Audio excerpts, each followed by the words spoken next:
Good morning students, जय CLC. मैं Kishore Shekhawat, faculty physics, team CLC Sikar. तो जैसा कि आपको ध्यान है, हम लोगों ने लेक्चर 141 में एनर्जी से रिलेटेड बहुत सारे क्वेश्चंस किए थे। इस लेक्चर में भी मोस्ट ऑफ पार्ट है उसके ही इर्द गिर्द हम घुमाने वाले हैं।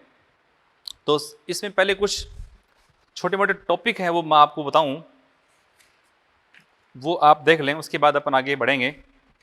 एक तो है बेटा जी पॉइंट, इसमें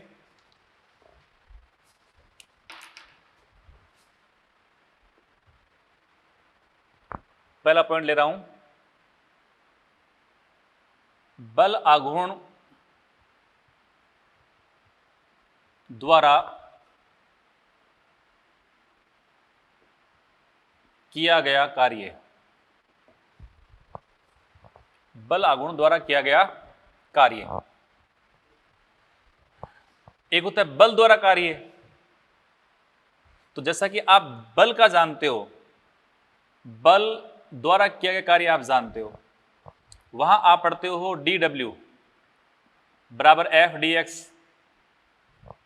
कुल कार्य ज्ञात करना हो तो आपने इनका समाकलन किया था, याद करो।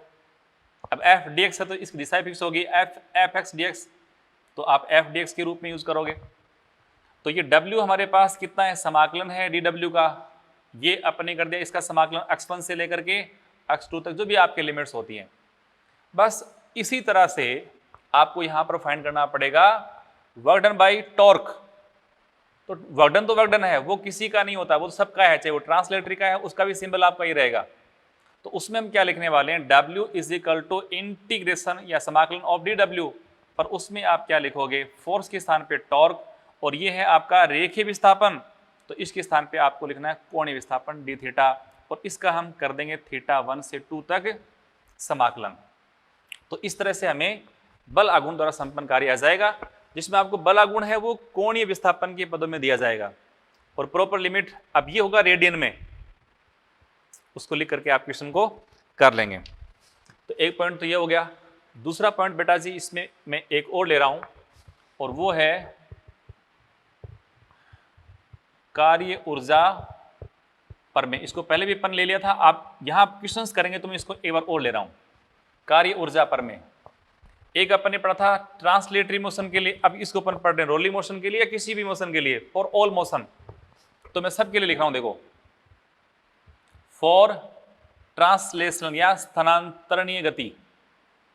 तो ट्रांसलेटरी मोशन के लिए क्या लिखूंगा, देखो, W बाई ऑल फोर्सेज, सारे प्रकार के बलों द्वारा संपन्न कार्य, वो क्या होगा बेटा, डेल्टा के टी में चेंज के बराबर होगा। यानी आप इसको ऐसे कह सकते हो, के टी फाइनल माइनस के टी इनिशियल।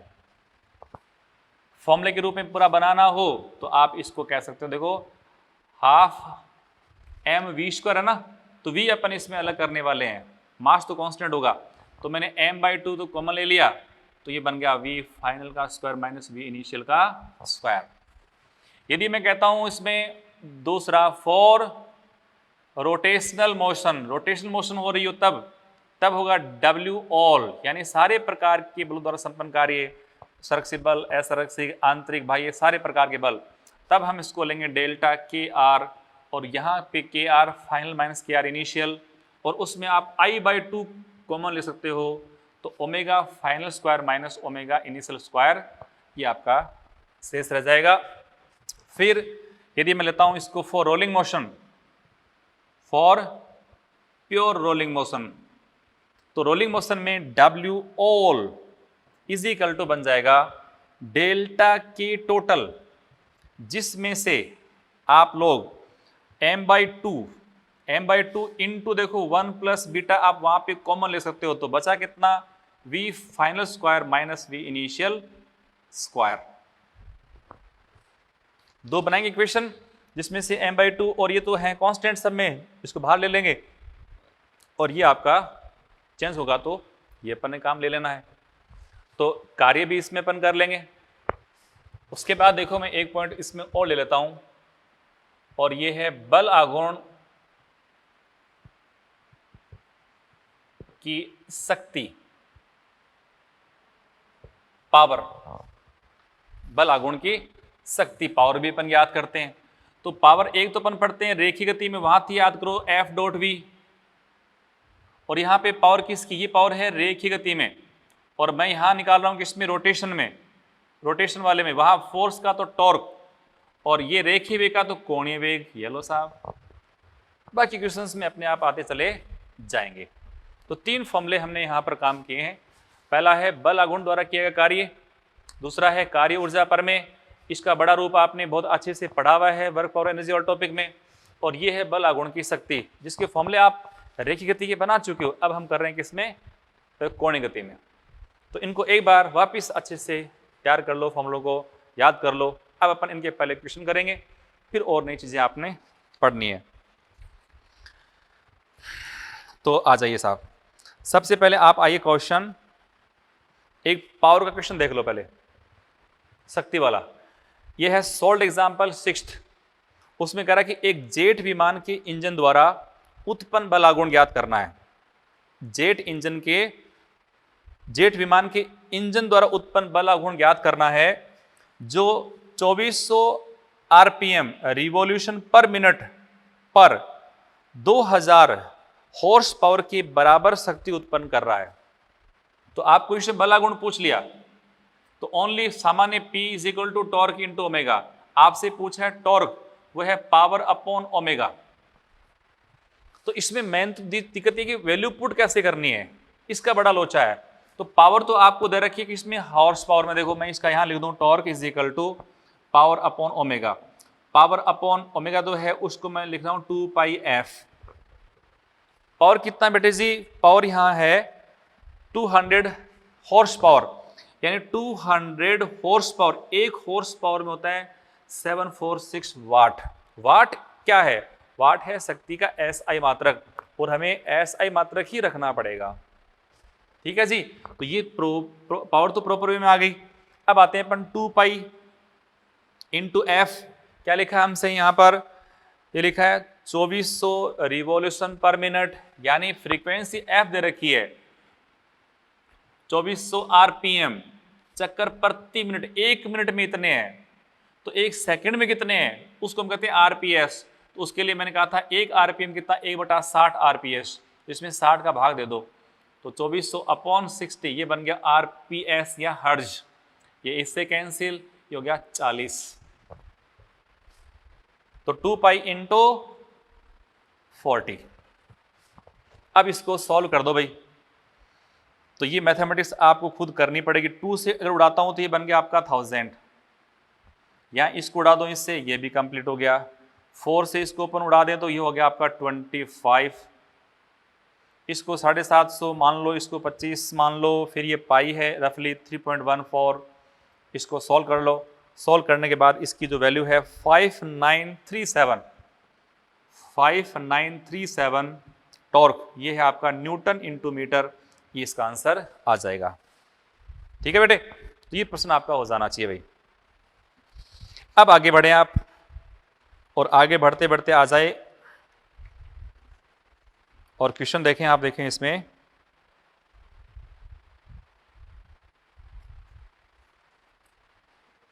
क्वेश्चन, एक क्वेश्चन मैं आपको नोट करा देता हूं।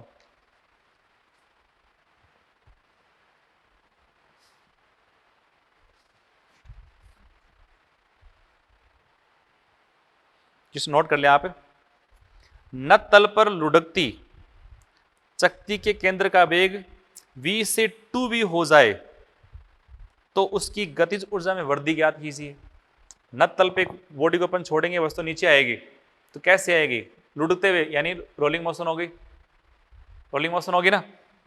तो उसने पूछा है अगर उसके सेंटर की चाल v से 2v हो जाए तो उसकी गतिज ऊर्जा में वृद्धि कितनी है। यानी आपको क्या निकालना पड़ेगा मेरे प्यारे बच्चों, ये निकालना पड़ेगा, यानी टोटल जो उसकी एनर्जी कौन से रूप में है, ट्रांसलेटरी है, रोटेशन है, या दोनों का सम है, सम है, तो इस फॉर्मूले से काम करना पड़ेगा। क्वेश्चन था नत तल पर लुढ़कती चकती का वेग, तो चकती का काइनेटिक एनर्जी में कितनी वृद्धि है। आपको तो डेल्टा के पूछ लिया ना, डेल्टा के, ये तो पूछा आपसे, पर कौन सी मोशन है, तो उसमें है के टोटल, यानी के टोटल फाइनल माइनस के टोटल इनिशियल, तो वही काम आ जाएगा। देखो, तो तो m/2 इंटू 1 प्लस बीटा, और ये बन गया आपका v फाइनल का स्क्वायर माइनस v इनिशियल का स्क्वायर। बस मास m/2 है 1 प्लस चकती का बीटा कितना 1/2, तो 1/2 प्लस 1 कितना हो गया 3/2। v फाइनल कह रहा है v से 2v होने के लिए, v से 2v तो इनिशियल तो v है, यहां लिखा आपने v, यहां कर दिया आपने कितना 2v का स्क्वायर, तो 4v square minus v square 3v square. अब इसको सॉल्व कर दो 9/4, तो 9/4 mv स्क्वायर, ये इसका आंसर हो जाएगा, है ना। तो देखो भाई क्वेश्चन हो गया आपका अच्छे से।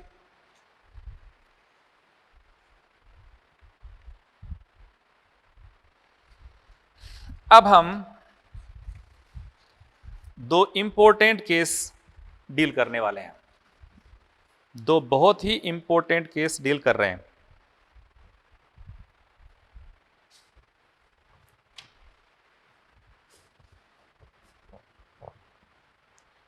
और उन केसेस के जो क्वेश्चन है वो नीट में इन सालों में पूछे गए हैं।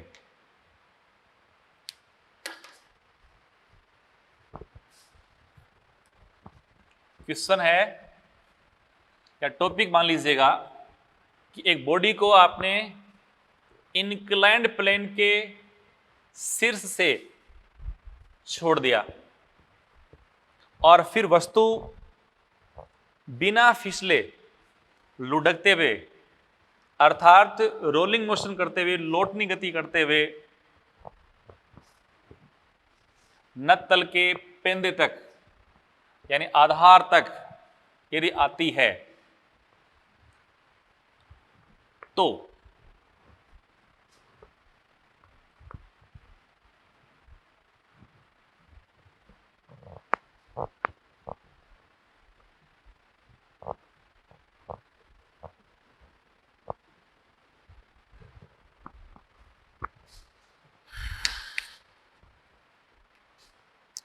पॉइंट ये है बेटा,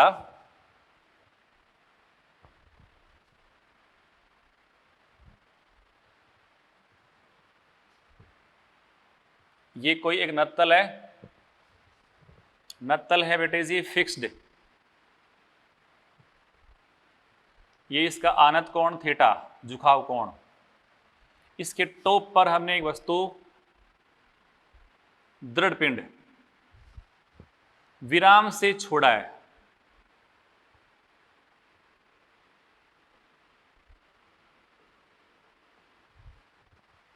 सरफेस ये है रफ खुरदरी, इसका मतलब इसका म्यू है नॉन जीरो। इसको छोड़ते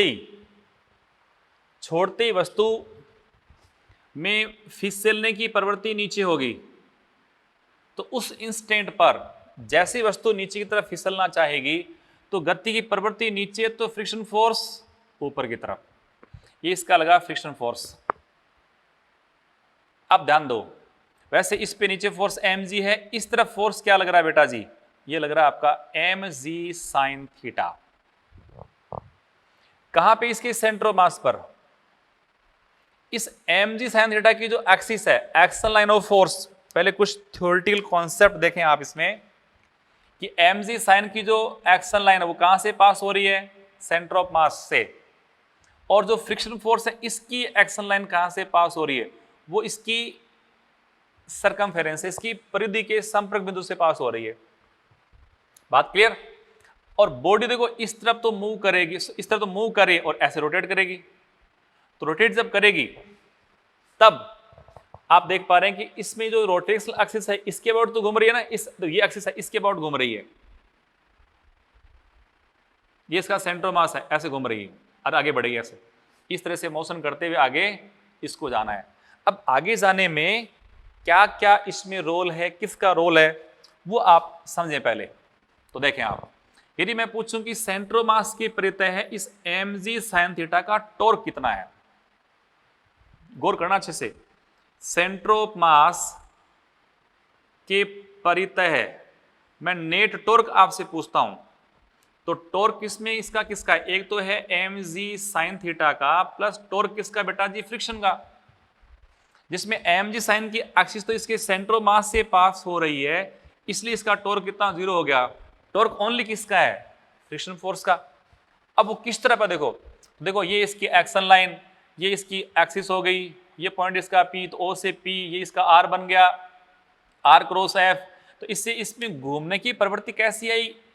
देखो आप क्लॉकवाइज, तो क्लॉकवाइज होने के कारण ही जब इसमें फोर्स टॉर्क लगता है, टॉर्क हमेशा इसमें घुमाने की प्रवृत्ति उत्पन्न करता है, mg साइन इसको चलाने की प्रवृत्ति उत्पन्न करेगा, तो mg साइन थीटा इसको रेखीय रूप से त्वरित करेगा, और जो इस F से मिलने वाला बलागुण है, और बलागुण भी कितना हुआ देखो, यहाँ ये हो गया आपका 0 प्लस ये है F इंटू कैपिटल R। देखो इनकी बीच की टॉर्क आर्म ये बन गई R, इतना बलागुण लग रहा है।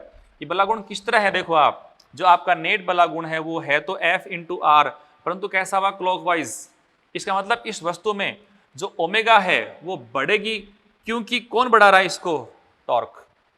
ओमेगा हमेशा टॉर्क से बढ़ेगा, V हमेशा फोर्स से बढ़ती है, और ओमेगा हमेशा बल लागुण से बढ़ता है।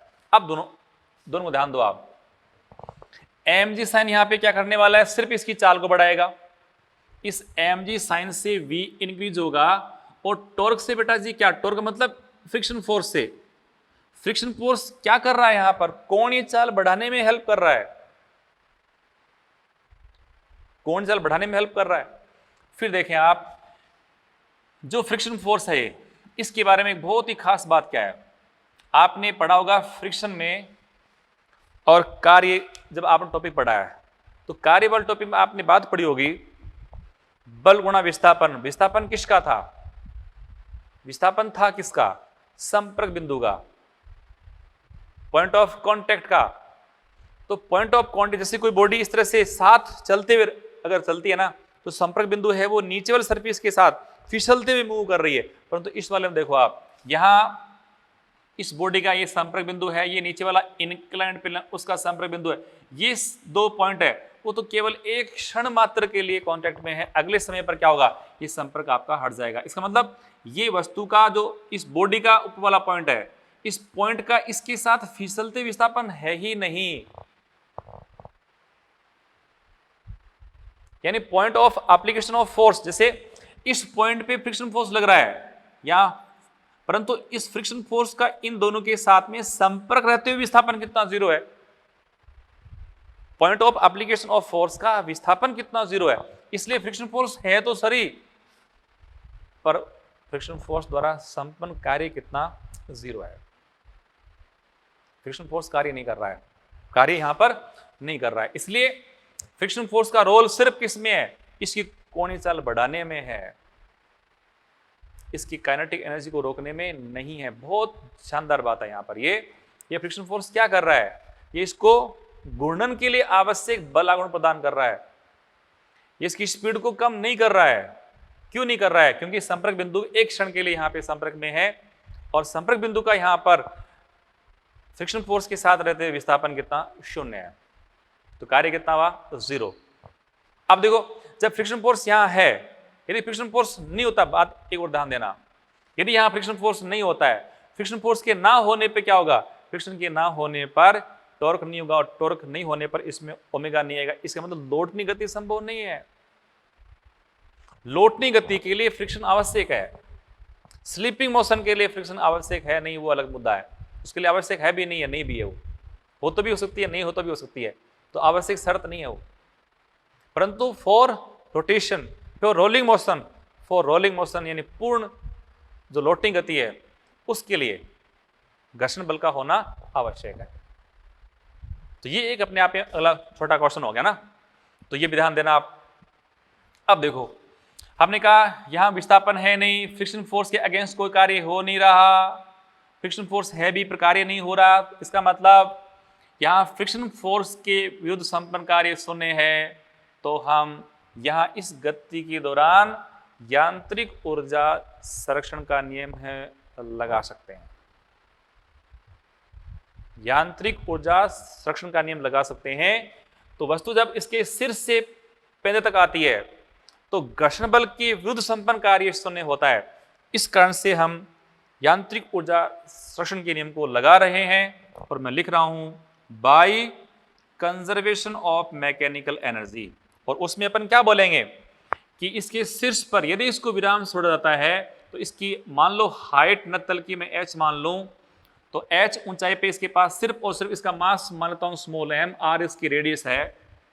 तो इस वस्तु को h ऊंचाई से छोड़ेंगे तो इसके पास ओनली पहले क्या है, पोटेंशियल है, जिसका मैं कर दूं m जी एच प्लस काइनेटिक कितनी 0 इज इक्वल टू नीचे आने पर जब ये वस्तु नीचे आ चुकी है इसकी v मैक्सिमम है, इसका ओमेगा भी कैसा मैक्सिमम है, दोनों उसमें है, रेखीय चाल भी है कोणीय चाल भी है। तो गति इसमें हो गई तो उसमें काइनेटिक एनर्जी कौन सी, ट्रांसलेटरी भी है और कौन सी बेटा सी, रोलिंग भी है। इसको अपन के टी कह सकते हैं, जो क्या बन सकती है के टी इंटू 1 प्लस बीटा। तो ये अनेक इसके रूप हो सकते हैं, परंतु देखो आपको यहाँ हाइट दे करके ये पूछेंगे कि टॉप से नीचे आने पर इसमें ट्रांसलेटरी एनर्जी कितनी है, इसमें रोटेशन कितना है, ये हमसे पूछेगा, तब हम कैसे काम करें, क्योंकि इन सालों में क्वेश्चन यहां से आया हुआ है। तो अपना बेसिक पॉइंट ये था, यदि हम किसी दृढ़ पिंड को विराम से किसी दृढ़ पिंड को एक नत तल पर विराम से अपन छोड़ें तो h ऊंचाई से छोड़ जाने के पश्चात जब ये पेंदे पे आता है तब इसमें कौन कौन सी ऊर्जाएं होती हैं और किस रूप में होती हैं। तो मैंने इसका रूप बता दिया। अब सुनो, इसमें आपसे पूछे कि kT निकालना है बेटा ना, तो देखो आप mgh इज इक्वल टू, यदि मैं इसमें से kT कॉमन ले लूं तो kT कॉमन लेने पे हमारे पास वैल्यू आई 1 plus kr upon kT। Okay, अब kr अपॉन kT हमने पढ़ा था, ये तो बीटा था, याद होना चाहिए। अब देखो ये नहीं तो आपको बनाना आना चाहिए, तो kT इंटू 1 प्लस बीटा।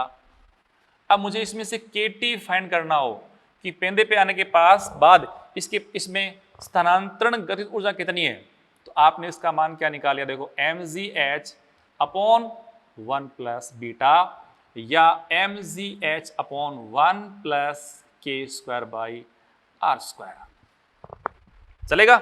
दूसरा देखो, मुझे अगर इसमें पूछे कि पेंदे पे आने के बाद इसमें कितनी रोटेशनल काइनेटिक एनर्जी है, तो मैं इसमें से kr कॉमन लेता हूं, तब क्या बचेगा, तब बच गया देखो इसमें kT अपॉन kr प्लस 1 हो गया, जिसमें ये कितना 1 अपॉन बीटा आ जाएगा, यानी इसको आप देखोगे तो kr into 1 plus beta plus 1। इसको सॉल्व करेंगे तो आपका ये आर स्क्वायर अपॉन के स्क्वायर आएगा, जिसको आप ऐसे कन्वर्ट कर सकते हो। अब इसमें से मैं kr पूछता हूं तो ये हो गया देखो mgh अपॉन ये बट गया 1 अपॉन बीटा प्लस 1। अब बीटा हम जानते हैं सदा हरी 2/5 a/2 2/3 और रिंग का 1, ये सब आप क्वेश्चन में काम में लेके आगे बढ़ सकते हो। तो टॉपिक बहुत सिंपल सा था।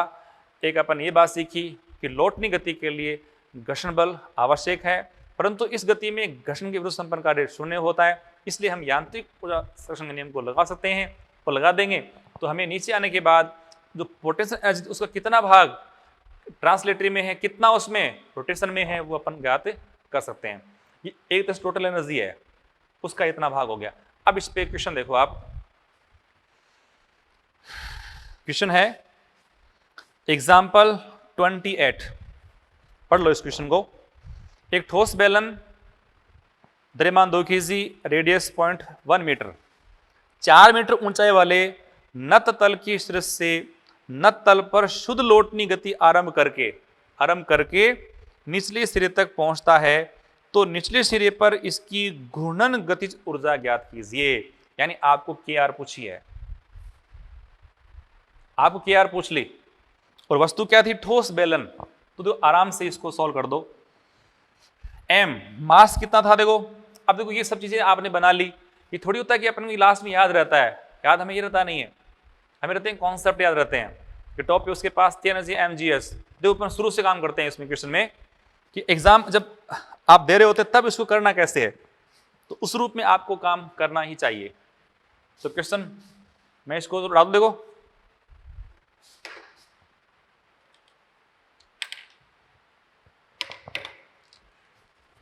तो क्वेश्चन आपका था, उसमें वापिस आ रहा हूं। ये इंक्लाइंड प्लेन मान लो आप, ये बॉडी थी, इसकी हाइट आपको दे रखी है h, और h है बेटे कितना 4 मीटर। वस्तु जो है इसका मास है 2 kg, रेडियस भी दे रखी है 0.1 मीटर, उसकी आवश्यकता हमको है ही नहीं, वस्तु यहाँ नीचे आ रही है। तब उसमें आपसे पूछा कि रोटेशनल काइनेटिक एनर्जी कितनी है, के आर कितनी है, आपको इसकी वैल्यू पूछी है। तो हम तो ये जानते थे कि के आर प्लस के टी, वो क्या थी इसमें एम जी एच, तो इसमें से मुझे के आर निकालनी है, ये आपको दे रखी, कॉमन ले लिया मैंने इसको, तो क्या लिखूं 1 plus k t upon k r is equal to m g h. अब ये आप क्या 1 बाई बीटा, तो इसको 1 अपॉन बीटा, इसको नीचे ले आता हूं, तो देखो k r is equal to m g h upon 1 plus beta. अब क्वेश्चन कर डालो भाई, मास हमारे पास था 2 kg, तो 2 इंटू जी हो गया आपका 10 इंटू एस कितना था 4 मीटर अपॉन 1 प्लस बीटा, तो 1 प्लस बीटा मतलब हो गया आपका 1 प्लस 1 बाई 2, ठोस बेलन है ना, तो ये वो 3 बाई 2, 3 बाई 2, 1 प्लस बीटा, एक minute 1 upon beta, 1 plus beta नहीं था, ये था अपना 1 अपॉन बीटा ना, 1 अपॉन बीटा, तो यहां थोड़ी सी गड़बड़ हो जाती है अपने को, तो 1 plus 1 upon beta, 1 by beta, beta क्या था इसका 1 बाई 2, अभी 2 चला गया ऊपर, तो 1 प्लस 2 3, तो 4 इंटू 2 कितना 8 10 80, 80 अपॉन 3, तो ये करीब करीब आपका हो जाएगा 26.13, 26.13 जूल, ये इसका आंसर हो गया। तो ये क्वेश्चन अपने को ऐसे करने कॉन्सेप्ट से आने चाहिए। पूरा खेल अभी एनर्जी का अपन देख रहे हैं। फिर देखो एक इसका ठीक रिवर्स में और अपन काम करते हैं, इसका बिल्कुल रिवर्स में, यानी अगर मैं यहां से किसी बॉडी को, ये बॉडी है, यहां बॉडी आपकी रोलिंग मोशन कर रही है, अचानक ये आ गई सरफेस इंक्लाइंड प्लेन की और वो ऊपर जाएगी ऐसे, तो अगर मैं यहां किसी बॉडी को छोड़ रहा हूं, इंक्लाइंड प्लेन बहुत हाइट का है, तब ये कितनी डिस्टेंस के बाद अपने आप को स्टॉप कर लेगी, तो ये इसकी हाइट कितनी है वो आपसे पूछ सकता है, how will find H maximum. इसका जस्ट अपोजिट, पूरा खेल इसके अपोजिट आएगा, उसको देख लें भाई।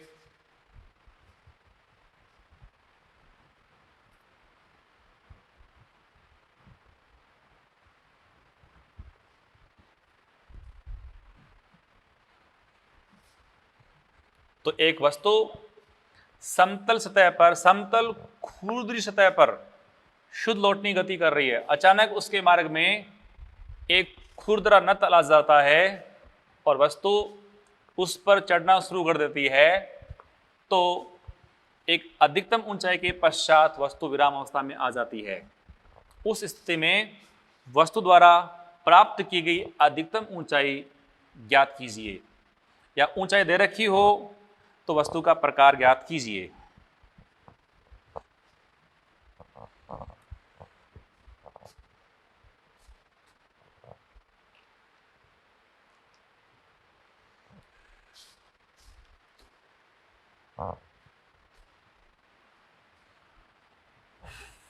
तो देखो इसमें पॉइंट ये था हमारा,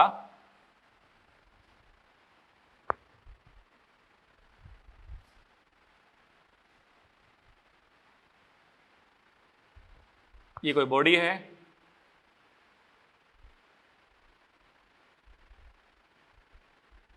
ये रोलिंग मोशन शो कर रही है, जैसे ही सरफेस पे ऊपर जाना शुरू होगी तब इस पे नीचे फोर्स लग रहा है m g sine theta, body इस पे जा रही है ऊपर की तरफ, तो फ्रिक्शन फोर्स इस पे लगा। अच्छा देखो, जैसे बॉडी यहां से आगे आएगी फिर ऊपर जाएगी, अब ये घूम कैसे रही है, बॉडी यूं ऐसे घूम रही है, तो इसके कांटेक्ट वाली सरफेस ध्यान दें आप अच्छे से, तो ये तो इस तरफ स्लिप करेगी ना, बॉडी ऐसे रोल करते हुए, रोटेशन करते हुए इस प्रकार से आगे बढ़ेगी। जब इस प्रकार से आगे बढ़ेगी तो इन दोनों के बीच संपर्क सरफेस में आप देखेंगे तो इस बॉडी में जो नीचे वाले में फिसलने की प्रवृत्ति कैसी है, पीछे है, इसलिए फ्रिक्शन फोर्स कैसे लगा, आगे। तो यहां जो फ्रिक्शन फोर्स वस्तु पे कैसा, आगे, ये फ्रिक्शन फोर्स आगे लग रहा है, तो फ्रिक्शन फोर्स का रोल और एम जी साइन का रोल भी आप देखते जाएं। ये फ्रिक्शन फोर्स है, ये इसका रोटेशनल एक्सिस है, बॉडी यूं घूम रही है, क्लियर। अब देखें फ्रिक्शन फोर्स यहाँ से पास हो रहा है, जस्ट इसके कॉन्टेक्ट मैंने यहाँ ऊपर बना दिया, वैसे इसी कॉन्टेक्ट सरफेस के साथ ही है। इस F का यदि आपको टॉर्क निकालना हो, एक mg साइन का निकालना हो टॉर्क, तो mg साइन तो इस एक्सिस से पास हो रहा है, इसका टॉर्क कितना 0 है, बट इस F का टॉर्क 0 नहीं है।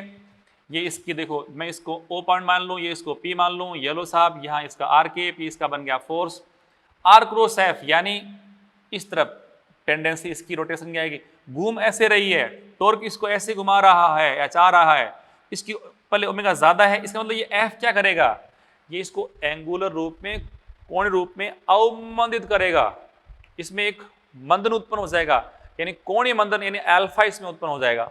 और ऐसे में ये जो F से बना बला गुण इसको मंदित करेगा।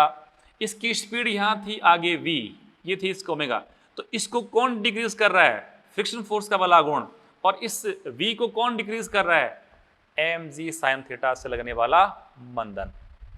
इसलिए ये एक अधिकतम ऊंचाई के पश्चात मान लो ये यहां तक बॉडी पहुंच गई और ये इसकी मिल गई है H मैक्सिमम। नक्तल तो मालूम नहीं पता कितना हेड का होगा, परंतु वस्तु यहां आगे स्टॉप हो चुकी है और इस बिंदु पे आने के बाद इसका V भी 0 है और इसका ओमेगा भी कितना 0 है। तो यहां H मैक्सिमम फिर आपको दे देंगे और फिर पूछेंगे वस्तु क्या थी, वलय है, चकती है, ठोस बेलन है, खोखला बेलन क्या है, ये ऐसे क्वेश्चन आपसे पूछेंगे। देखो वापस यहाँ पे क्या हुआ, आगे बात तो वही है, यहाँ पर भी शुद्ध लोड निगति करते वस्तु रुकेगी, तो फ्रिक्शन फोर्स है भी, पर फ्रिक्शन फोर्स के अगेंस्ट कार्य कितना है 0, इसलिए यहाँ पर भी हम यांत्रिक ऊर्जा संरक्षण के नियम को लगा सकते हैं बाई कम। बाई कम में इसके पास पहले एनर्जी कौन सी, KT प्लस KR, जिसको मैं कहता हूँ K टोटल, वो ऊपर जाने पे सारी की सारी बदल गई mg इंटू H मैक्सिमम में। क्लियर, इन सबको अगर बदलना हो तो इसको तो अपन ऐसे कर लें, half mv square into 1 plus beta is equal to, ये आपका हो गया mg H मैक्सिमम। क्लियर, आप इसमें m को m से उड़ा दो और H मैक्सिमम आप इसमें फाइंड कर सकते हो और वो बन गया मेरे प्यारे बच्चों v square upon 2g into 1 plus beta, 1 plus beta.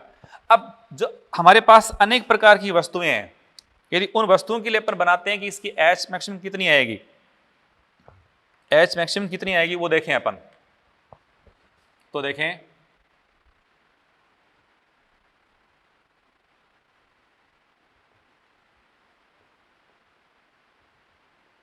विभिन्न वस्तुओं के लिए अपन निकालते हैं H मैक्सिमम। 4 टाइप की वस्तुएं हैं, उन सबको अपन याद कर लें। फर्स्ट H मैक्सिमम फॉर, उसी ऑर्डर सदा हरि से अपन निकाल रहे हैं, तो क्यों अपन इतना फालतू में करें क्यों यार, बिल्कुल शॉर्ट में ही कर लें तो ज़्यादा अच्छा रहेगा ना। तो देखो आप, हमारे पास H मैक्सिमम का फॉर्मूला है v square upon 2g into 1 plus beta. Clear, तो मैं इसमें बीटा की वैल्यू लिखता हूं सबको और सबको यहां पर कर दूं ऐड, तो अपन जानते हैं 2/5, 1/2, 2/3 और ये हो गया आपका 1। इन सबको अपन ऐड करते हैं तो ये 2/3 प्लस 1 कितना 7/5 और 1/2 प्लस 1 कितना 3/2, 2/3 प्लस 1 कितना 5/3, 1 प्लस 1 कितना 2, यानी हम इसको इससे मल्टीप्लाई करेंगे, इसको इससे करेंगे, इन सबको यहाँ मल्टीप्लाई करेंगे तो जो H मैक्सिमम आपको मिलने वाली है 7/5 इंटू 1/2, क्योंकि 7/10 7/10 v स्क्वायर अपॉन जी। दूसरे में देखो 3 ये है तो इसको मैं लिखूँ यहाँ पर तो 3/4 v स्क्वायर अपॉन जी। फिर अपन लिखें 5/6 5/6 v स्क्वायर बाई जी। फिर अपन लिखें 2, ऊपर था 2 से 2 कट गया तो क्या हो गया आपका 1, यानी 1 v स्क्वायर बाई जी। अब 21 के लिए बिल्कुल ऑर्डर से अपन ने फाइंड कर लिया है और ऑर्डर से भी कैसे, देखो ये हैं सदाहरी, सदाहरी रिंग या वलय या खोखला बेलन, चकती और ठोस बेलन, उन सब के लिए बिल्कुल समान है। अब थोड़ा सा मैं एक मॉडिफाई और कर रहा हूं आपको याद करवाने के लिए। हमारे पास पहला अक्षर कितना 7/10 है, ये तो 6 5 4 में एक कम कर रहा हूं, ये 10 है मैं 2 कम कर रहा हूं, 8 फिर कितना 6 और 4, ऑर्डर बन गया ना, 7/10 वी स्क्वायर अपॉन जी, 6/8 यानी 3/4, 5/6 और 1। तो इस तरह से इनको सबको आप याद कर सकते हो, सीधे इस पे क्वेश्चन आते हैं और बिना समय गवाए हुए आप इसके आंसर निकाल सकते हो। नीट में क्वेश्चन इसके सब आ रहे हैं। अब क्या दिया जाएगा क्वेश्चन में, आपको दे देगा कि अगर कोई बॉडी, ये सारी उल्लेख करने के बाद उसका एच मैक्सिमम लिखा कि 5 स्क्वायर अपॉन 6g है, तो वस्तु क्या है वो, उस वस्तु के लिए के स्क्वायर क्या पूछेगा, 3 प्रश्न आपसे पूछ सकता है। वस्तु क्या है, उसका के स्क्वायर बाई आर स्क्वायर क्या है, उसका अपनी ज्यामितीय अक्ष के सापेक्ष जड़त्व आघूर्ण कितना है, ऐसे प्रश्न आपसे पूछ सकता है। तो हमने सब बना दिया भाई। क्वेश्चन जो ऑप्शन आएंगे, या तो वी स्क्वायर अपॉन जी लिखा है उसमें एच मैक्सिमम, या 5 वी स्क्वायर अपॉन 6g लिखा होगा, या 3 वी स्क्वायर अपॉन 4g लिखेगा, या 7 वी स्क्वायर अपॉन 10g। अगर 7/10 आपको डाटा याद है तो आप 7, 5, 6, 4 और नीचे 4, 6, 8 और 10 करके आप सारे डाटा याद कर सकते हो और तुरंत इसका आंसर भी दे सकते हो। अब देखो जो क्वेश्चंस हमारे लिए यहाँ पर हैं कुछ, उनको अपन देख लें। सबसे पहले आप आइए A16 जो कि नीट 2013 में प्रश्न पूछा हुआ है। क्वेश्चन देखो, पढ़ो आप। क्वेश्चन कह रहा है एक छोटी वस्तु का घनत्व एक समान है, यह है वक्रित समतल पर आरंभिक वेग v से ऊपर की तरफ लुढ़कती है, ऊपर की तरफ लुढ़क रही है, यह है अपनी आरंभिक स्थिति से अधिकतम 3v स्क्वायर अपॉन 4g ऊंचाई तक पहुंचती है, तो वस्तु क्या है। 3v स्क्वायर अपॉन 4g, इसको 2 से गुणा करके अपन ने 6/8 v स्क्वायर अपॉन g बनाया था। अब देखो ये 8, ये 10, 6 और कितना, ये 7/10। तो फर्स्ट सदा हरी, तो डिस्क क्या, ठोस बेलन आपका आंसर हो गया। देखो यानी इस क्वेश्चन में आप, या ऐसे क्वेश्चंस में आप समय बचा सकते हो, और समय बचाना ही सबसे इंपॉर्टेंट है। तुरंत दिमाग से क्वेश्चन होना चाहिए भी, इसका ये आंसर आएगा। फिर लिखा है एक क्वेश्चन और है स्टेज सेकंड का थर्ड, उसको पढ़ ले। यहां लिखा है यदि एच मैक्सिमम वस्तु 5v स्क्वायर अपॉन 6g तक चढ़ती है, 5v स्क्वायर अपॉन 6g तक चढ़ती है, तो वहां आपको दे रखा है 5/6v स्क्वायर बाई जी। इससे अपन 4 क्या था, यहां भी 4 क्या था, ये रिंग थी उससे ठीक पास वाला, सदा हरी एच होलोस्फीयर। तो ठोस या होलो, ये खोखला गोला आंसर हो गया। पर उसमें क्वेश्चन क्या पूछा है, वहां लिखा है चढ़ती है तो वस्तु का मोमेंट ऑफ इनर्शिया कितना है। तो वस्तु जो खोखला गोला बन गया तो उसका आई कितना है, 2/3 है mr स्क्वायर। आपने आंसर टिक कर दिया। पूछा इसका बीटा कितना है, के स्क्वायर अपॉन आर स्क्वायर, तो आप कहते हैं इसका 2/3 है, ये लो आंसर आ गया। तो ये भी क्वेश्चन देखो आपका बन गया। फिर इसमें एक क्वेश्चन आपसे हम और करवा देते हैं। क्वेश्चन देखें आप,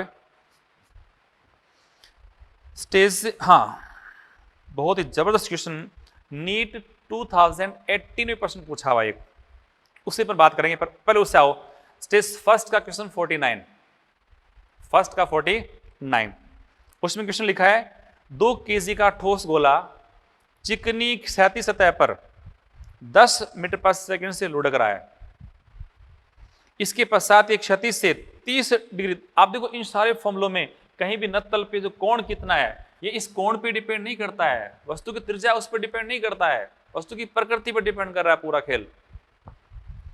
30 डिग्री झुके नत्तल पर लुढ़कता है, तो रुकने से पहले प्राप्त एच मैक्सिमम कितनी है, रुकने से पहले प्राप्त एच मैक्सिमम कितनी है। 2 kg का ठोस गोला चिकनी क्षैतिज सतह पर 10 मीटर पर सेकंड लुढ़कता है, और ये फिर कहां चला गया, ऊपर चला गया। तो इसका अभी हमने ज्ञात किया था एच मैक्सिमम। पर देखो अब जो फॉर्मूले हैं रट करके आपको काम नहीं करना है, तुरंत आपको वापस इसी तरह से क्वेश्चन को सॉल्व करना है। अपन यहां से क्या काम करेंगे, इसके पास पहले कौन सी थी एनर्जी, के टोटल, यानी half mv square into 1 plus beta is equal to mgh।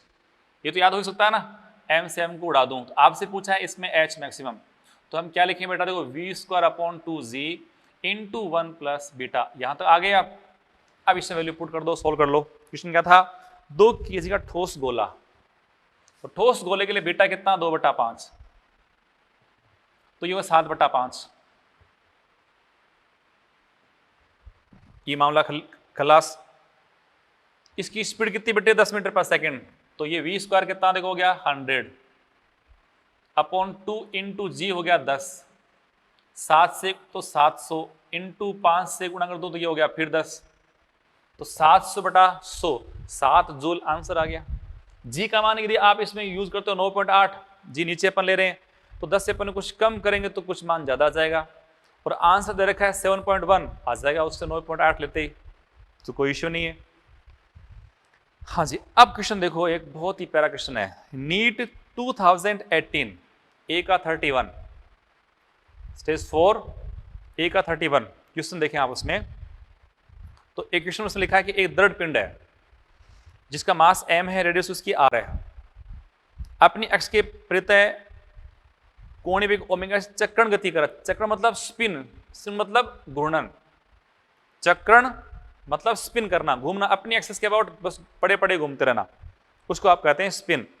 तो इसे रोकने के लिए कितना कार्य करना पड़ेगा, तो अब बात आती है रोकने वाली।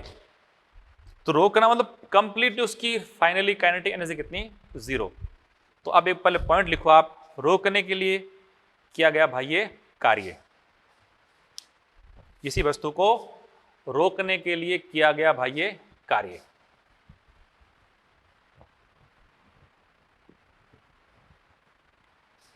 पॉइंट नोट कर लें बेटे जी, किसी वस्तु को रोकने के लिए किया गया बाह्य कार्य।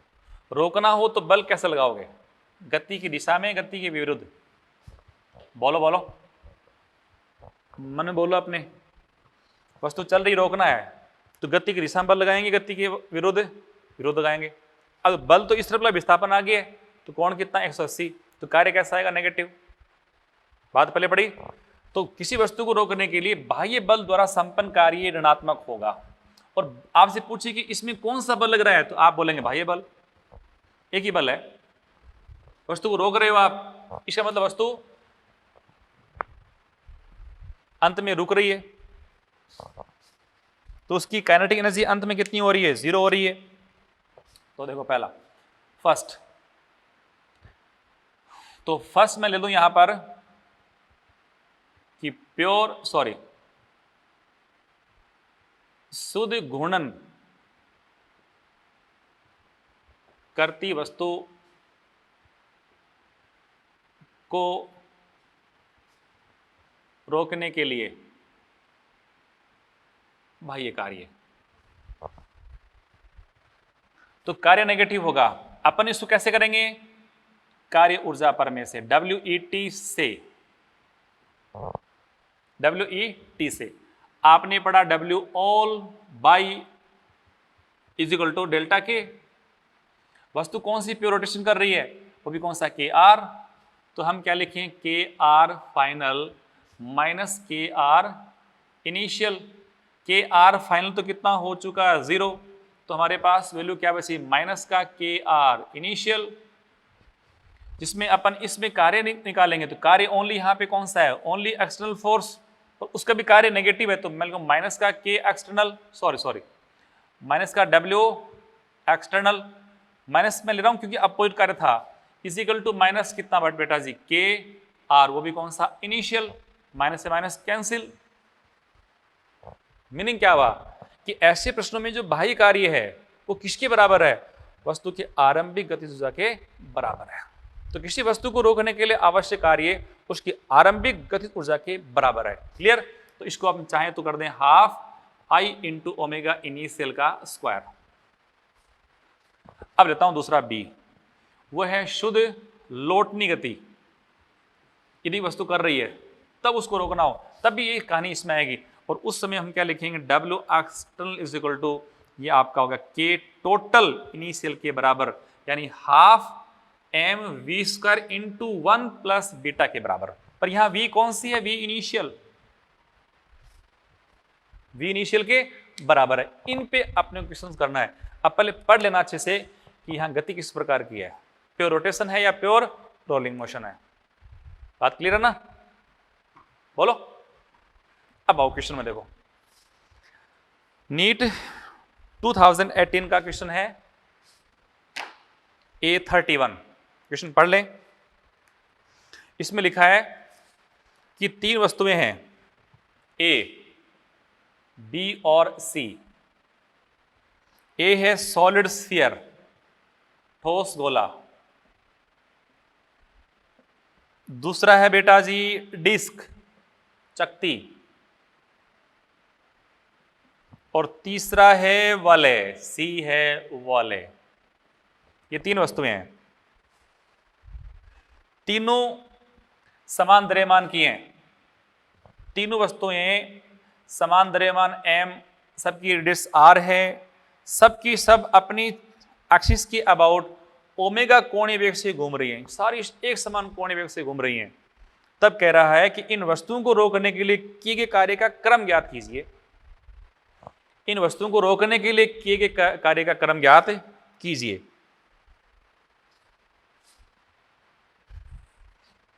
तो बोलो साहब कैसे करेंगे? मास बराबर है, रेडियस इक्वल है, ओमेगा भी सबका सेम है, बोले पर वस्तुएं अलग अलग प्रकृति की हैं और गति किस प्रकार की है? शुद्ध रोटेशन।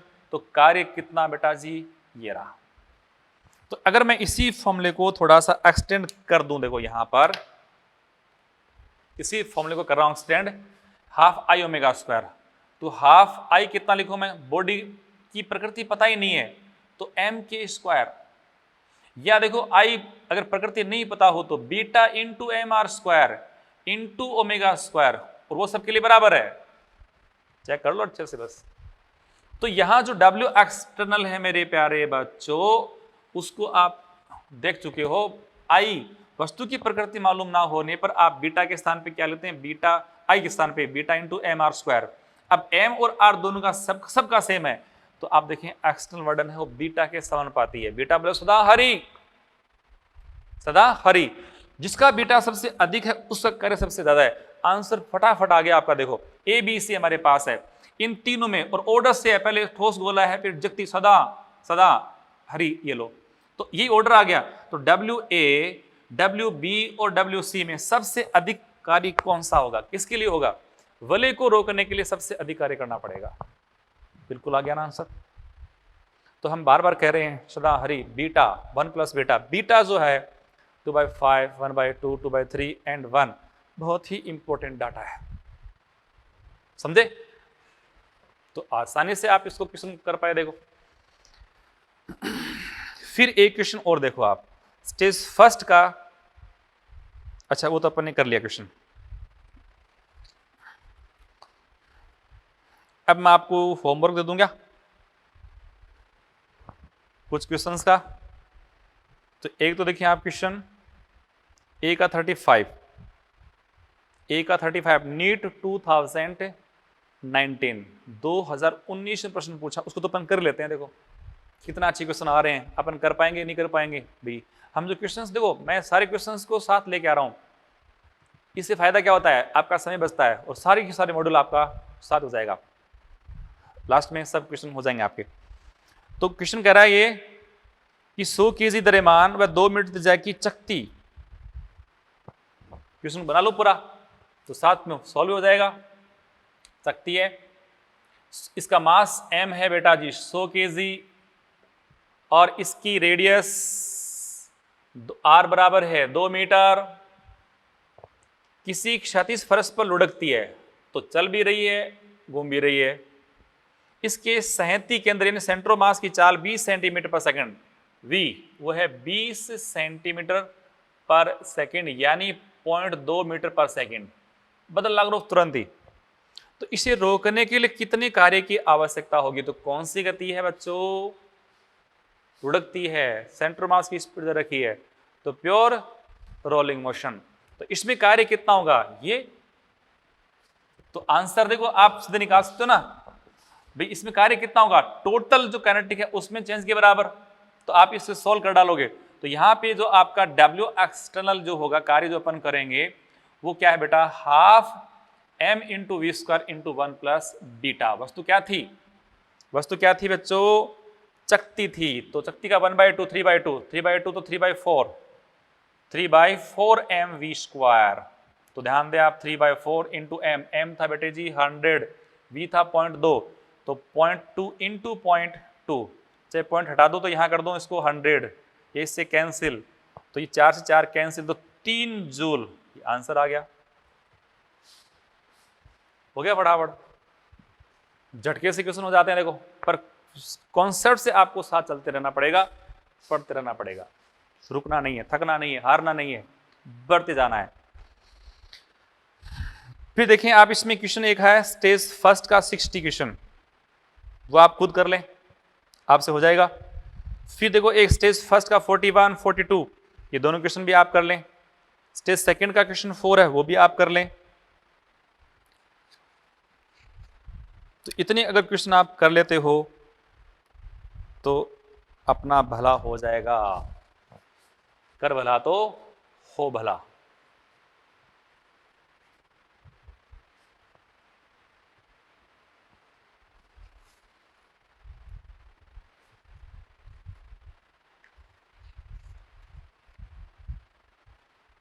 एक स्टेज फर्स्ट का 43, 41, 42, 43, ये सब कर लें आप, है ना।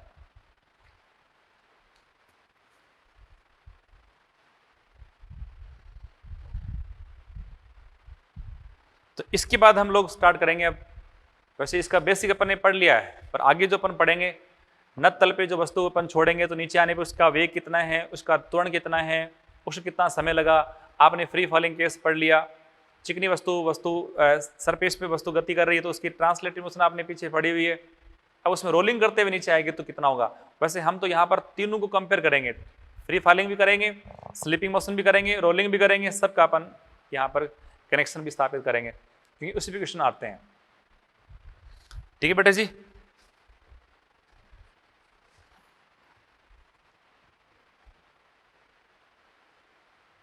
तो एक क्वेश्चन यार मैं और कराता हूं आपको ना, बहुत शानदार सा क्वेश्चन मेरे सामने आ गया, बहुत ही शानदार क्वेश्चन आपने प्रैक्टिस एक्सरसाइज 4 का क्वेश्चन नंबर 4, प्रैक्टिस एक्सरसाइज 4 का क्वेश्चन 4।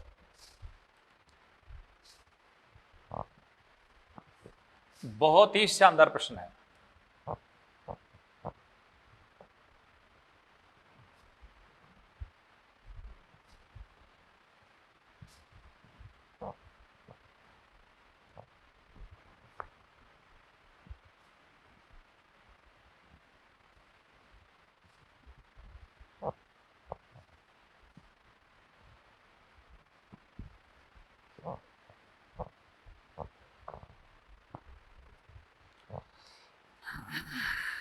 क्वेश्चन देखें,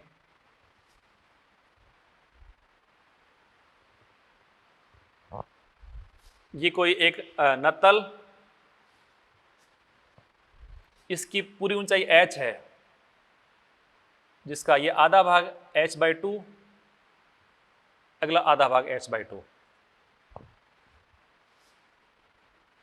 जो नत्तल है ना, ये नत्तल, इसकी लंबाई मान लो L है, इसकी आधी जो भाग है, ऊपरी आधी भाग, लिखा है कि ऊपरी आधा भाग तो कैसा है, खुरदरा रफ, निचला आधा भाग कैसा है, स्मूथ है। तो यहां तो म्यू नॉट इक्वल टू 0 है, और यहां है बेटा जी म्यू बराबर 0। म्यू से क्या लगता है, फ्रिक्शन फोर्स। फ्रिक्शन फोर्स क्या कर रहा था, याद करो, वो कोणीय चाल को बदलता है। कोणीय चाल को नत्तल पे सिर्फ और सिर्फ फ्रिक्शन फोर्स से उत्पन्न होने वाला बलागुण बदल रहा था। बलागुण अगर नहीं है, यदि यहां पे फ्रिक्शन फोर्स नहीं है तो बलागुण नहीं है, बलागुण नहीं तो कोणीय चाल में कोई बदलाव नहीं आएगा। तो बड़े काम की बात यह है कि अगर मैं यहां से छोड़ूं वस्तु को, यहां से यहां तो फ्रिक्शन फोर्स है, फ्रिक्शन भी है और mg साइन भी है। तो ध्यान दो, देखो आप अच्छे से क्वेश्चन की अपन ले लें स्ट्रक्चर। ये कोई बॉडी है, इसको आपने छोड़ा तो पहले इसका सब कुछ 0 है, v भी यहाँ पे 0 है, इसका ओमेगा भी कितना 0 है। अब इस तरफ बल क्या लग रहा है, mg साइन थीटा, और फिर इसमें फ्रिक्शन फोर्स वास्तव में टेंडेंसी इस तरफ ये लगा फ्रिक्शन फोर्स F, इससे लगा इस पे टॉर्क F इंटू R, वो इसकी कोणीय चाल को बढ़ाता है, परंतु कहां तक, यहां तक। तो इस पॉइंट पे आने के पश्चात इसके पास मान लो ये तो इसकी रेखीय चाल है और ये इसकी कोणीय चाल है ओमेगा 1, यानी h/2 आने के पश्चात इसमें रेखीय चाल भी आ गई, कोणीय चाल भी आ गई। आप इन दोनों के मान ज्ञात कर सकते हो। h/2 आने के पश्चात हम जो बनाया था कॉन्सेप्ट उसका उपयोग लेते हुए आप लोग आगे बढ़े। पर उसके बाद वो फ्रिक्शन नहीं है तो इसके बाद कोण भी तो उतना ही रहेगा, परंतु यहाँ पे mg साइन तो अब भी एग्जिस्ट कर रहा है। तो देखो नीचे आने के पश्चात बहुत काम की बात बता दूं यहाँ पर कि V2 तो है ना वो तो बढ़ गया, V2 तो बढ़ गया V1 से, परंतु कोणीय चाल जो इसकी ω2 होगी, ये तो V2 तो V1 से बड़ा है पर ω2 तो ω1 के बराबर ही है, क्योंकि फ्रिक्शन फोर्स नहीं है, कोई टॉर्क नहीं है। यहां तक पहले समझ लो अच्छे से। अब देखो मैं यहां से यहां तक जानता हूं कि पहले इसके पास थी कुछ एनर्जी थी नहीं, पोटेंशियल थी यहां से यहां तक। तो मैं अगर इस पॉइंट को A मान लूं, इसको मैं B मान लूं और इसको C मान लूं, तो A से B लगा दूं यहां पर conservation of mechanical energy A से B तक के लिए। तो यहां देखो इसके पास कितनी energy mg h/2 is equal to, हम जानते हैं यहां पर इसके पास K ट्रांसलेटरी भी है, रोटेशन भी है। तो अगर मैं पहले K ट्रांसलेटरी निकालना चाहता हूं तो KT इंटू हो गया 1 प्लस, देखो हमारे पास क्या था KT प्लस KR, तो ये KR अपॉन KT यानी हो गया बीटा, हुआ ना। और वस्तु दे रखी है अपने को क्या थी भाई, ठोस बेलन, तो ठोस बेलन का ये 1/2, तो आपने इसको लिखा देखो 1/2 और यहां इसकी स्पीड में V1 ले रहा हूं तो कर दूं V1 हाफ mv1 और इंटू 3/2। अब इसमें m से m हाफ का होगा कैंसिल। अब इसे अपन सॉल्व करेंगे, सॉरी V1 का स्क्वायर भी है ना भाई, तो 3/4 आ गया, या इस 1/2 को 1/2 से उड़ा दूं तो इससे सॉल्व करने पर हमारे पास देखें V1 का स्क्वायर जो है वो आपको मिल चुका है 2/3 GH, 2 पे चला गया, 3 नीचे चला गया ना, और ये 1/2 मैंने काम ले लिया। तो बिल्कुल इसका V1 आपको मिल चुका है बिल्कुल 2/3 GH, कोई दिक्कत नहीं है। अच्छा अब मैं इस तरह से दो लगाता हूं, मैं इसको लगाता हूं उसके लिए रोटेशन के लिए, तो मैं यहां पर KR कॉमन ले लूं तो ये हो गया 1 + 1 अपॉन बीटा, याद करो आप, सिखाया था मैंने सारा। अच्छा ये क्या था 1/2, तो ये 2 + 1 3 आ गया, 3 यानी देखो ये आपका है KR तो कितना हाफ I ω², I कितना उसका बेलन का, या फिर देखो इसको अपन ने पूरा कन्वर्ट किया था ना, KR में इसका ले चुका हूं तो हमें निकालनी है उसकी ओमेगा, तो I कितना उसका ठोस बेलन का A/2 mr² इंटू ω², वो तो आपको फाइंड करना है, इंटू 1 + 1/2, तो 1/2 पे चला गया 3। क्या ये मेरी बात आप समझ में आई क्या? KR हाफ I ω², तो हाफ इंटू ये I ω² इंटू 1 प्लस बीटा, बेटा कितना 1/2, 2 पर चला गया तो 1 + 2 3। अब इसको अपन सॉल्व करते हैं, तो एक तो m से m प्यारे बच्चों कैंसिल, 1/2 से 1/2 भी कैंसिल। अब हमारे पास ω² की बात आई तो इसमें ω² की वैल्यू मैं लिखता हूं तो 2/3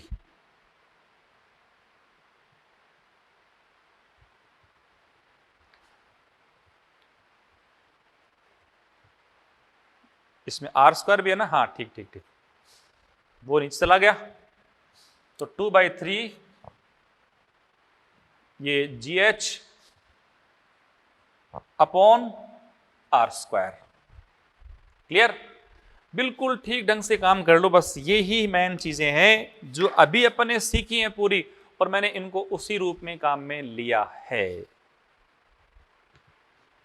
बताओ सही क्या ना? दोनों मिल चुके। अब देखो यहां से यहां सिर्फ क्या बदल रहा है, यहां से यहां सिर्फ बदल रहा है रेखीय चाल। तो अब यहां से यहां आप क्या लगा दो, यहां ट्रांसलेटरी मोशन, और देखो अगर आप इसमें बहुत अच्छी उम्मीद रखते हो तो यहां से यहां अपन लगाते हैं गतिज ऊर्जा, sorry conservation of mechanical energy. तो ये अब वापिस वस्तु तो यहां से यहां गई तो कितनी हाइट और नीचे जा रही है, तो ये जो इसके पास पोटेंशियल है फिर किस में बदल गई, काइनेटिक में। परंतु इतना भी नहीं कर सकते, तो यदि फ्रिक्शन नहीं हो और वस्तु गुरुत्व बल के प्रभाव में गति कर रही हो, तो याद करो आपने गति की तीसरी समीकरण जो होती है ना वो यांत्रिक ऊर्जा संरक्षण के आधार पे आती है, और उसमें आपने पढ़ा था v square equal to U square plus 2gh, याद हो तो ये क्वेश्चन सीधे लगा सकते हो आप, यदि फ्रिक्शन नहीं हो तो, फ्रिक्शन के ना होने पे सीधे लगा सकते हो। तो यहाँ इसकी स्पीड कितनी है, मान लो u, यहाँ इसकी होगी स्पीड v, तो आप सीधे यहाँ पे लगा सकते, और इसकी हाइट कितनी है h/2, तो डायरेक्ट मैं इसको क्या लगाऊं, देखो मैं लिखूं यहाँ v2 बने तो v2 square is equal to v1 square plus 2g into h, h हमारे पास कितना है, ये है h/2। v1 हमने सोल्व कर रखा है, तो देखो v1 हमने सोल्व कर रखा था, वो क्या था 2/3gh, तो यहाँ v1 स्क्वायर तो क्या था 2/3gh प्लस ये हो गया आपका gh, तो ये हो गया 1 प्लस 2/3 5/3gh, तो v2 स्क्वायर हमको मिल चुका है 5/3gh। बस अब क्वेश्चन क्या था कि जब बेलन टॉप यहां सी पे पहुंच गया, सी पे पहुंचने पर इसके पास जो k ट्रांसलेटरी है और k रोटेशन है, इनका अनुपात ज्ञात कीजिए। तो k ट्रांसलेटरी और k रोटेशन, अब ये है कितना, half m into v2 square, और ये है बेटा जी हाफ i इंटू ω2 स्क्वायर, और ओमेगा तो ω1 के बराबर ही है ना, तो ये तो इससे कैंसिल हो गया। तो देखो अब ऊपर हमारे पास है m इंटू v2 का स्क्वायर, v2 हमने फाइंड करा था, कहा था 5/v2 का स्क्वायर है ना वो, तो उसके स्थान पे मैं लिख दूं सीधे कितना 5/3gh। अच्छा इसमें i का मान कितना बेलन के लिए 1/2 mr स्क्वायर इंटू ω1 स्क्वायर, उसकी वैल्यू हमने फाइंड कर रखी है बेटा जी 2/3 gh अपॉन r स्क्वायर, ये r स्क्वायर से r स्क्वायर कैंसिल, ठीक है, ये 2 से 2 कैंसिल, और m से m कैंसिल, gh से gh कैंसिल। अब शेष प्रॉपर्टी हमारे पास क्या रही उसको देखें।